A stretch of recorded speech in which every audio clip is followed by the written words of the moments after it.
take a look at the next clip and tell me what you think. Comment, follow, and share. Cheers. Specific provocations by NATO that will lead us to war. Nigel Farage this week let the cat out of the bag. The West brought war to Ukraine. It's NATO's fault that Putin invaded Ukraine. And he said this back in 2014 on the floor of Parliament. Just to make that worse, of course, some NATO members said they too would like the Ukraine to join NATO. We directly encouraged the uprising in the Ukraine that led to the toppling of the President Yanukovych, and that led, of course, in turn to Vladimir Putin reacting. And the moral of the story is if you poke the Russian bear with a stick, don't be surprised when he reacts. So that was 2014 after the coup in Ukraine, and he's warning us again that Putin doesn't bluff. Keep poking the bear, and we are going to be facing World War III.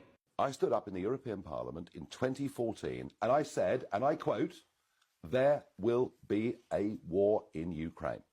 Why did I say that?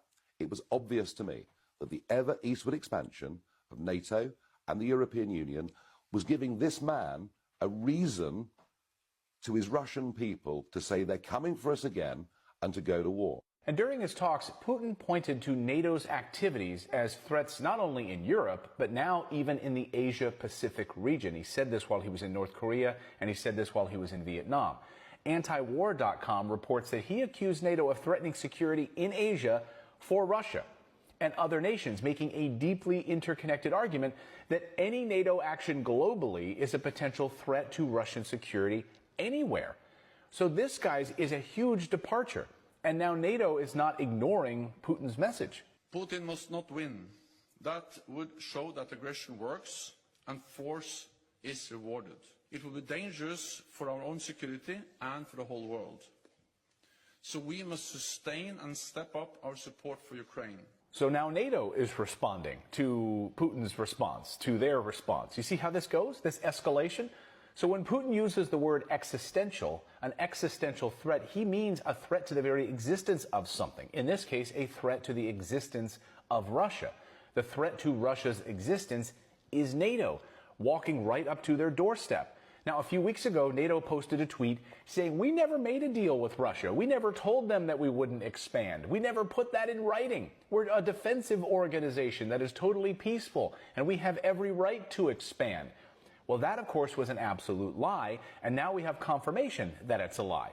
Newly unearthed documents from the year 1990 from then U.S. Secretary of State James Baker put it in writing, sending a letter to Gorbachev in Russia saying, quote, "NATO won't expand even 1 inch to the east. And you have our assurances of that."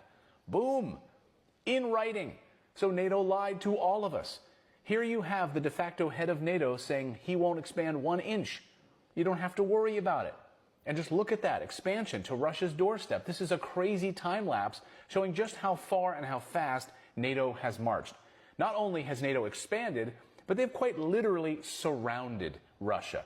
This is not going to end well. Now we need to look at the North Korean piece of this, and it's often overlooked how deep these alliances are. Putin's recent pact with Kim Jong-un ramps up the stakes even further. And this isn't, guys, just some posturing here. This agreement strengthens military ties, nuclear energy ties, sending uranium to North Korea, and could even see advanced weapon systems in Pyongyang, a direct counterbalance to the United States' presence in South Korea. And, by the way, Putin threatened South Korea this past week. Putin warned South Korea that arms deliveries to Ukraine would be a, quote, very big mistake, and that Russia, quote, reserves the right to supply weapons to other regions in response, meaning that if the West arms Ukraine, Russia arms North Korea, and you'd be making a huge mistake if this happens. He basically said, don't try it, I'm not bluffing. We're at a very perilous precipice right now. Putin's warnings cannot and should not be dismissed. He's aligning military might with strategic partnerships and has set clear red lines that NATO and the West cannot afford to ignore. They can't afford to ignore these signals or misrepresent them as mere saber rattling. He doesn't bluff. As Nigel Farage said, if you poke the bear, you're going to get attacked. And the moral of the story is if you poke the Russian bear with a stick, don't be surprised when he reacts.